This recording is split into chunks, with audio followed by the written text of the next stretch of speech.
Para esse debate aqui, temos ainda o Flávio de Leão Bastos, que continua com a gente, é claro, e a Janaína Pascoal, que sempre chega para esse bloco. Janaína, boa tarde, bem-vinda. Os pedidos da polícia e do Ministério Público devem ser considerados, e você viu que eu falei da Vinci, para a gente diferenciar do Da Vinci, né? Então, boa tarde. Boa tarde. Na verdade, essa decisão, ela precisa ser analisada num conjunto de decisões que vêm sendo prolatadas pelos tribunais superiores, ou seja, STJ e STF, que são decisões que vêm no sentido contrário das decisões destas próprias cortes, e, em especial, no sentido contrário das decisões dos tribunais de justiça, dos tribunais regionais federais, dos juízes de primeira instância. Então, é muito importante, primeiramente, destacar que esse sentimento da polícia e do Ministério Público, muito provavelmente é compartilhado por vários membros da magistratura. Porque essas anulações, são anulações que, com todo respeito, não têm respaldo na legislação vigente. Tem este caso em que se interpretou, a pessoa foi libertada, de certa forma a operação foi anulada porque se interpretou que a polícia teria abordado e prendido a pessoa numa interpretação subjetiva, mas existem outras decisões. Há cerca de 10 dias, o Supremo Tribunal Federal anulou a apreensão de 690 quilos de cocaína. Anulou a apreensão de 690 quilos de cocaína, com o argumento de que a busca teria sido feita sem mandado judicial. Sendo certo que a jurisprudência dominante vai no sentido de que a droga é flagrante em si. E nós não estamos falando de uma porção que poderia ser interpretada como passível de ser utilizada para uso próprio. Essas duas decisões, elas vêm na esteira de outras decisões recentes que anularam abordagens e apreensões feitas, por exemplo, pelas guardas municipais, sob o argumento de que as guardas não teriam poder de polícia, apesar do próprio Supremo ter dado direito ao porte de arma para todas as guardas e da Lei Geral das Guardas e a própria Constituição Federal tratarem das guardas municipais no capítulo da segurança pública. Mas essas anulações não param por aí, porque abordagens, muitas feitas pela própria polícia militar, inclusive encontro de armas, de drogas, ao fazerem inspeção de carros, coisa que nunca foi questionada, esse poder de polícia da polícia militar, essas apreensões também vêm sendo anuladas. Então, gera perplexidade em quem estuda e ministra essa matéria. Eu que sou professora, confesso que há momentos em que a gente tem dificuldade até de levar para os alunos uma análise jurisprudencial, mas gera uma insegurança e uma frustração incomensurável nos operadores do direito, esses agentes de repressão. Porque, para além das anulações de operações em que eles se colocaram em risco, porque quando um policial faz uma abordagem, quando ele entra num estabelecimento, ele corre risco de morte, inclusive. Para além disso tudo, ainda sai com a pecha de que é incompetente, de que trabalhou errado. Então, nós precisaremos abrir esse diálogo, e por isso eu cumprimento a CNN em trazer o tema à discussão, abrir esse diálogo para que os tribunais superiores, na medida em que aparentemente seguirão com essas anulações, deem orientações do que é que eles consideram uma abordagem correta, o que é que eles consideram uma busca e apreensão adequada, como é que um policial que recebe um telefonema numa sexta-feira à noite consegue um mandado judicial no meio da noite, porque se entrar num hangar, entrar num galpão no meio da noite sem mandado, apesar de se encontrar 700 quilos de cocaína, é algo nulo, vai ter que se criar uma estrutura para esse policial conseguir, àquela altura da madrugada, da noite, o mandado judicial. Porque se esperar segunda-feira, a droga já vai ter sido distribuída.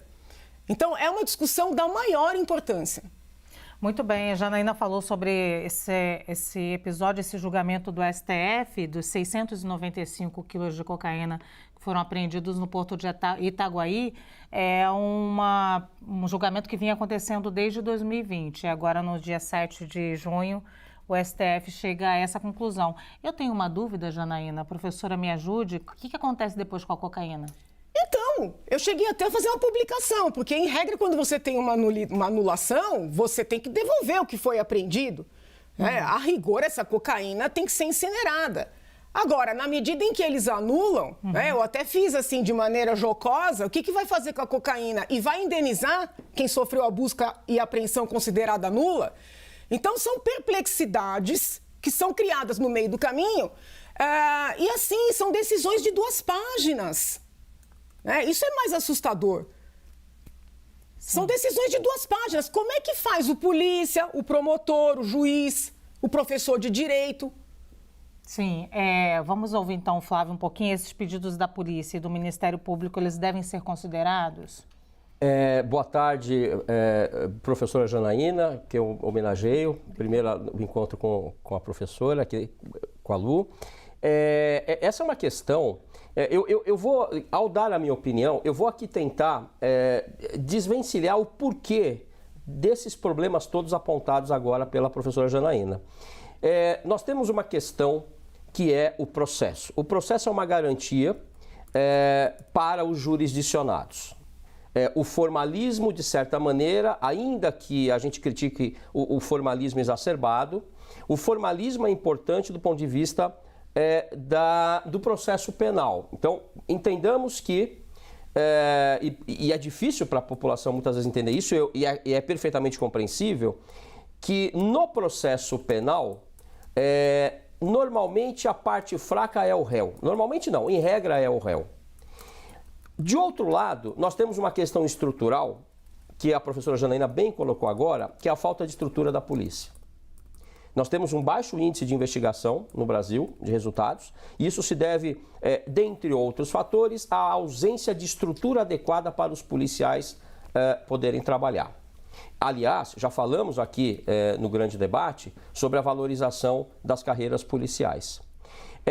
E temos um artigo no Código de Processo Penal, e aí a professora Janaína me corrija, porque eu não sou um penalista, mas acho que é o 244, que estabelece que, ao abordar o suspeito, os policiais devem ter uma finalidade de produção de prova. Ou seja, eles devem aprender, por exemplo, o objeto do crime ou documentos. O Código de Processo Penal fala em documentos.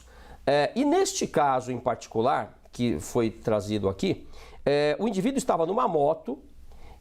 Quando a moto se depara com a polícia, ele vai para a calçada, assustado, os policiais suspeitaram, o indivíduo fugiu, tentou destruir o seu celular e os policiais o prenderam e chegou à justiça o caso.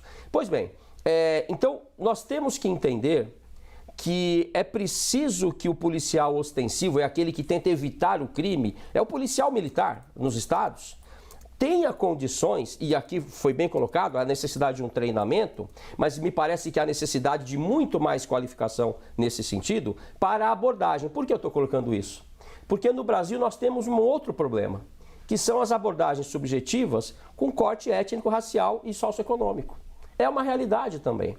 E o policial se vê diante disso, ou por falta de qualificação, ou por falta de estruturas, correndo esse risco que a Janaína coloca, de fazer uma apreensão e chega lá no STJ e é anulado. O STJ recentemente teve uma decisão, acho que da Bahia, um habeas corpus da Bahia, em que se coloca essa questão de abandonar o subjetivismo e tentar chegar a parâmetros mais objetivos para a segurança dos cidadãos nas abordagens.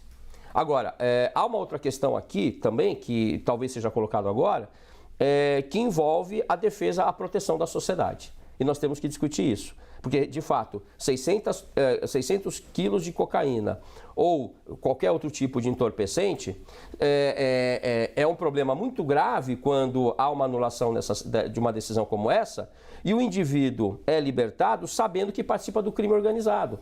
porque coloca em risco a ordem pública, a segurança pública e a própria atuação da justiça, que são motivações para a prisão preventiva. Então, é uma situação muito mais complexa do que parece. A solução não seria fazer tudo direitinho, ir com o mandado, ir com tudo... Mas eu queria só trazer, porque o problema é o seguinte, onde é que foi o erro da polícia neste caso, por exemplo? Não tem erro. Como não tem? Que erro? Que erro foi? Todo dia nós vemos, todo santo dia nós vemos as pessoas sendo abordadas. Por exemplo, infelizmente, os entregadores de comida vêm pagando o pato porque tem meia dúzia de infeliz que se fantasia de entregador de comida e sai por aí assaltando.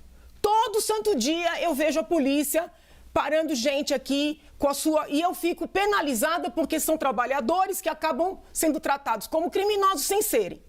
Eu nunca vi autoridade nenhuma questionando essas abordagens. Agora, quando a polícia pega alguém que sabidamente, declaradamente, assumidamente faz parte de uma organização criminosa, aí o tribunal manda soltar. Quando a polícia apreende, eu não estou falando da polícia invadir a casa de uma família porque um vizinho ligou, falou que estava sentindo cheiro de maconha da janela do banheiro. E aí invadem a casa da família porque tem ali, sei lá, um idoso fumando um cigarro de maconha. Não é disso que eu estou falando. Eu estou falando de uma denúncia que foi feita de um carregamento de 700 quilos de cocaína num galpão. O que a polícia fez de errado? Não tinha mandado? Entendeu? Qual é o recorte de raça aí? Então, assim, a gente tem que tomar um pouco de cuidado, e eu falo com todo respeito, porque agora virou um mantra. Só se fala, não, porque é recorte de raça, é recorte econômico, é recorte... Desculpa, nós não estamos falando de recorte. Nós estamos falando de decisões prolatadas em sequência pelos tribunais superiores, desculpem, desfazendo o trabalho das instâncias inferiores. Isso é muito sério. Ninguém aqui está falando que eles foram parados por serem negros, ou por serem pobres, ou por serem... seja lá o quê. Sim. Porque, assim, hoje em dia não se consegue debater nada porque só se fala disso. Entendeu? O tema aqui é o seguinte... tem lógica que o trabalho da polícia, sem que haja uma orientação clara de qual é que vai ser, como é que vai ser o comportamento. Porque, assim, até hoje, a vida inteira, o que eu vi foi, apreendeu quantidades absurdas de droga, a droga é uma situação de flagrante em si.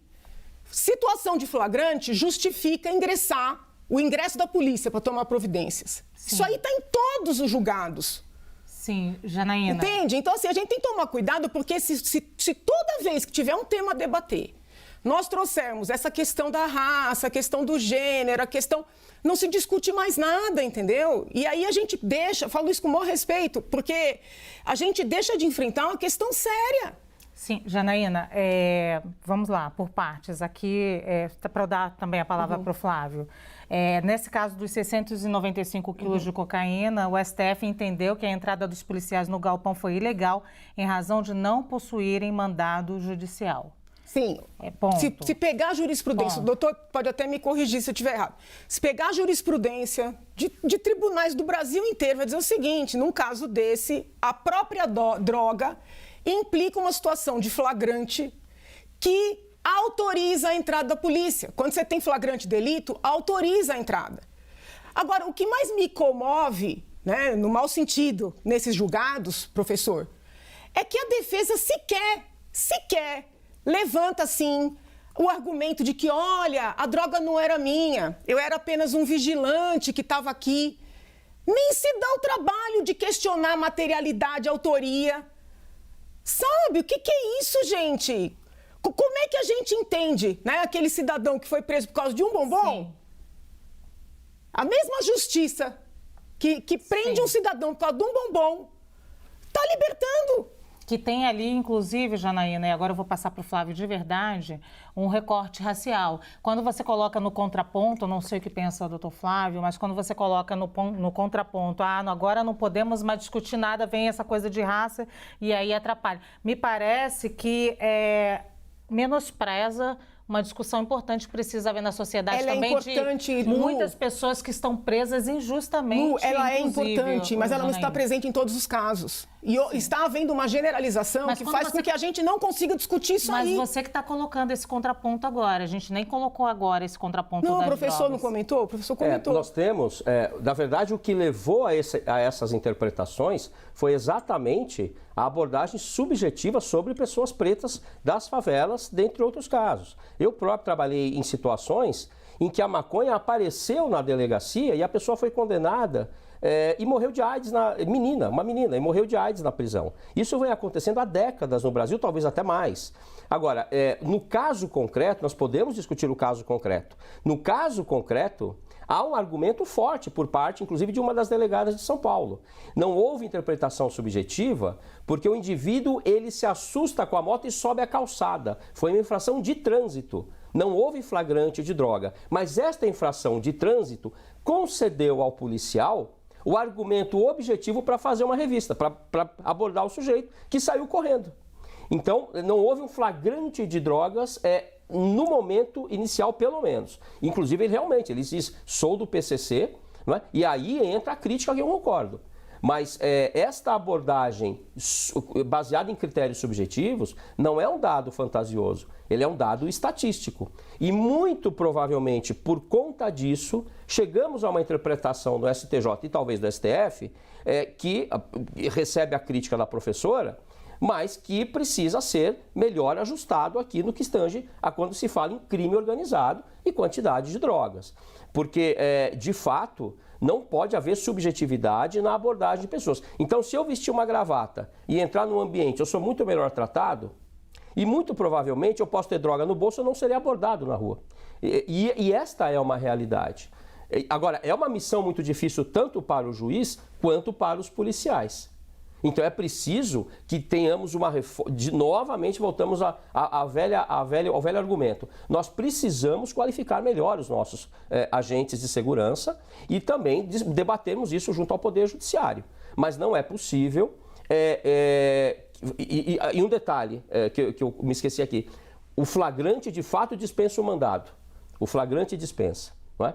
Mas a abordagem do policial, do agente junto ao cidadão, é uma questão que precisa ser Eu acho que é que a gente falou de dois casos ao mesmo tempo. Exatamente. Eu estava explicando sobre o caso que ela trouxe no meio da fala dela, que são 695 quilos de cocaína. E eu quis esclarecer aqui para o nosso telespectador, senão fica uma salada e o nosso telespectador não entende nada. Sim, claro.